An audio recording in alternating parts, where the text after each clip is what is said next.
In true Gemini season nature, nothing's quite linear and cut and dry this week. The transits are sort of layered and complex like a cool collage.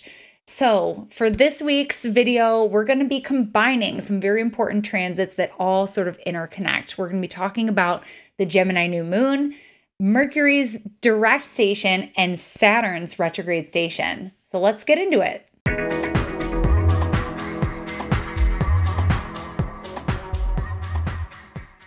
The Gemini New Moon, exact at 9 degrees of Gemini on May 30th, draws our attention to the Gemini sector of our chart, an area that's been under construction in a big way since 2020. Since 2020, we had a Venus retrograde in Gemini, big deal. We've also had 18 months of eclipses in Gemini, also very illuminating and catalytically rearranging. We are on our second Mercury retrograde in our Gemini sector of our chart, and this new moon is foreshadowing the Mars retrograde upcoming here beginning on October 30th and through the beginning of January 23. So yeah, while new moons very often insinuate a new beginning, it's as if new things are coming in while also foreshadowing big changes that are still afoot.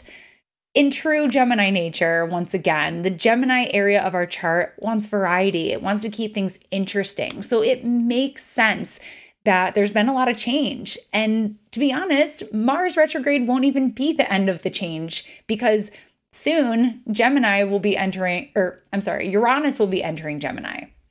And that'll be 7 years of Uranus in Gemini. So there's a lot happening in this area of our chart. It seems like we're not really going to have it figured out for some time. That said, not dwelling too much in the future, let's think about what's happening in the near future. And that is going to be that Mars retrograde. So this new moon is directly going to draw our attention to that. Why? Because this new moon degree at 9 degrees Gemini is within 1 degree of where Mars will eventually station direct in early January at 8 degrees Gemini. So this new moon is directly foreshadowing that event. There's a lot of interesting layers, like our Aries ingress chart here in the United States held that retrograde degree of 25 Gemini on the ascendant. So we know that Mars retrograde is going to be a very big deal in the collective as well. So, but what does this mean for us personally? Pay attention. What is coming up for you relative to your Gemini sector of your chart around this new moon? New moons are not like this once in a lifetime new beginning. What it is it's sort of like a re-energizing. It's a refocusing. It's a renewal. A renewal is probably the best way to describe what the new moon is actually doing in our chart. So while there is some sort of renewal, it's also foreshadowing us about what we're going to be in process about with the upcoming Mars retrograde in the winter months. So there's some big theme about desire there, something about passion, something about what's igniting us, because at the same time of this new moon, we have this really inspirational Mars-Jupiter conjunction happening. So pay attention to what is lighting you up and igniting you creatively, passionately, motivation-wise. What is it? So pay attention to that. Now, here's where it gets interesting, sort of Gemini chaotic past future, is that this new moon is ruled by a retrograde Mercury. And this Mercury is about to station direct at 26 degrees Taurus. So yeah, it's a new beginning, but Mercury is retrograde. So there's something about going backward. There's something about going into the past. There's something about taking a pause, reviewing, reflecting that's really important, especially because Mercury's in the 12th house position to the new moon. So there's something about soul retrieval. There's something about going into our subconscious even around this. But on a collective level, this Mercury will be stationing direct on June 3rd. And this is really important because to add another layer, Mercury will be stationing in a square to Saturn at 25 degrees Aquarius. And Saturn is simultaneously stationing retrograde at this degree in Aquarius. And this 25-degree Aquarius is a hot degree because it is going to energize and activate the eclipse, the lunar eclipse in Scorpio from May 15th.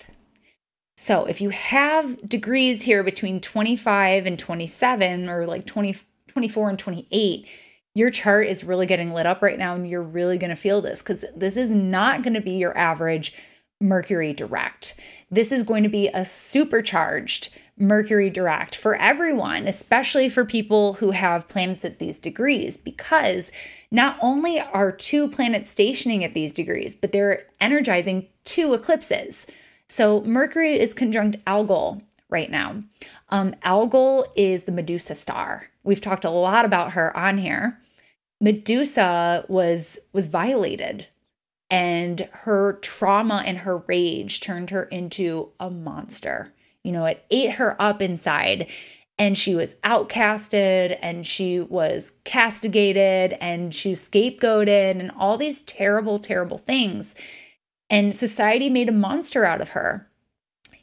She is a snake goddess. She is a powerful, powerful goddess. And it's like, you kind of don't want to fuck with Medusa. Like, you kind of don't. She'll turn you to stone. You'll regret that you did. And she's definitely corresponds with dark goddess, feminine energy. You know, this is, when we say dark goddess, this is a goddess that is in tune with her primal nature, like Kali shadow side. Like, she will destroy you. Just like the fierce feminine, you know, like mama bear energy, enraged feminine, protective feminine. Like, that's the energy of Algol.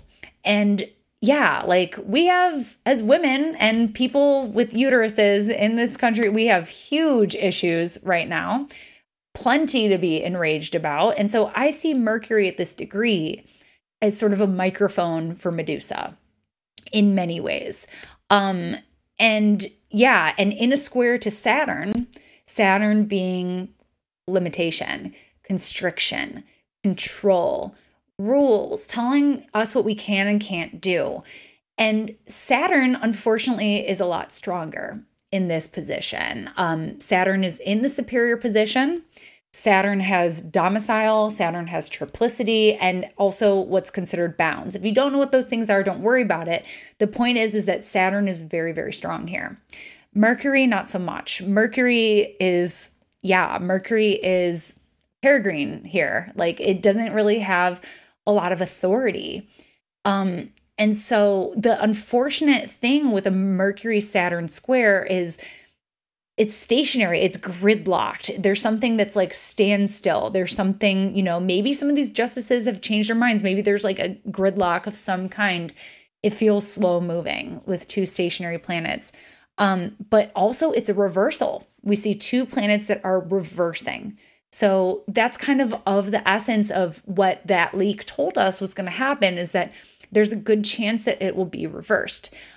So yeah, I don't like that personally. I don't like seeing that, especially going back to that Aries ingress chart where Venus, which represents women's issues and sexuality, was besieged in the 9th house of court and rulings. So I don't like this at all. I'm not happy about it, but that's also kind of the nature of a Mercury square Saturn, is getting the bad news, getting the news that you didn't want to hear, but it's decided. And now we get to decide how we respond. Now we get to decide how we move forward. And again, it hasn't happened yet, but I'm saying if it would happen, probably this week. Especially under this new moon this is an angular house for the United States. So yeah, it's unfortunate. But Saturn stations in general sort of bring like a solemn, dismal energy to the air.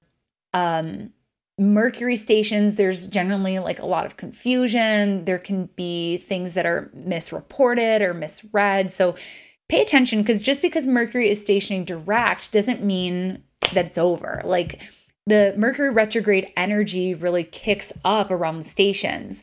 So yeah, be careful with that, because maybe not everything being reported is true either. So it's kind of one of those wait and see for a few days. But yeah, Mercury square Saturn. Yeah, this can definitely be a no. This can definitely be a, here are the rules, you know, you got to play by the rules. But yeah, I mean, I am also just like, don't piss off Medusa. Like, Medusa, when she rages, there is collateral. Like, there will be problems. And going back to what I was talking about in my previous video about Mars Jupiter and the rage, and how I think that it will really like peak at that time, I think it's definitely possible. Saturn station has a lot to do also squaring the nodes with a lot of the redrawing of boundaries and alliances that are happening. We're seeing different countries decide to join NATO. We're seeing here in the States, like redrawing voting districts and stuff like that. So Saturn is redrawing the boundaries, redrawing the playbook, redrawing the rules. And yeah, we're also seeing, like, I know Russia wants to pull out of the World Trade Organization and stuff like that. So there's just like a lot of shifting right now in terms of alliances. And yeah, Saturn defines the boundaries. Who's with who? Which side are you on? So there's a lot of that happening right now too. Our saving grace for this eclipse, I know, or I'm sorry, with these stations, I know it looks grim, but our saving grace here is it's activating 2 eclipse degrees. So the hands of fate are somehow involved. There is a purpose for this. Like, we have to trust that there is an evolutionary purpose to this. Like, eclipses are catalysts. They move things along, and they draw our attention to very important areas in our personal lives, but also within the collective. And ideally, we can make progress. Ideally, I'm an optimist. I'm hopeful about that. Even if things look bad right now, it's like the transit isn't over. The eclipse story isn't over. This will be a very big activation. So just trust, you know, that we still have a lot more eclipses in the signs of Taurus and Scorpio, signs that are really about fertility and also like, yeah, I mean, yeah, and sensual and sexual, like, and resourceful. That's what these signs are really about. So we're going to continue working with these. And the fall will be another really big time of eclipses and Mars retrogrades. And so a lot of what's happening now is going to foreshadow something else in the fall. So even if there is a reversal this week that feels really grim, trust that it's not the end of the world. There's going to be, you know, the story continues. Okay. But for right now, that was your astrology shot of the day.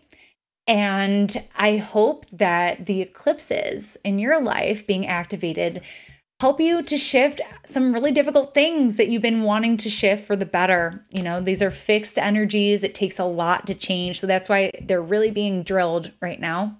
But hopefully it's ultimately positive for you. But for now, that was your astrology shot of the day. Bye. Thanks so much for tuning in with me today. For more astrology in your world, you can connect with me on all platforms at Astro Catherine. You can also visit my website, get on my mailing list, because I'm about to launch an all levels monthly chart synthesis group. So get on the mailing list to stay up to date on that, as well as my foundations course, which is relaunching this fall.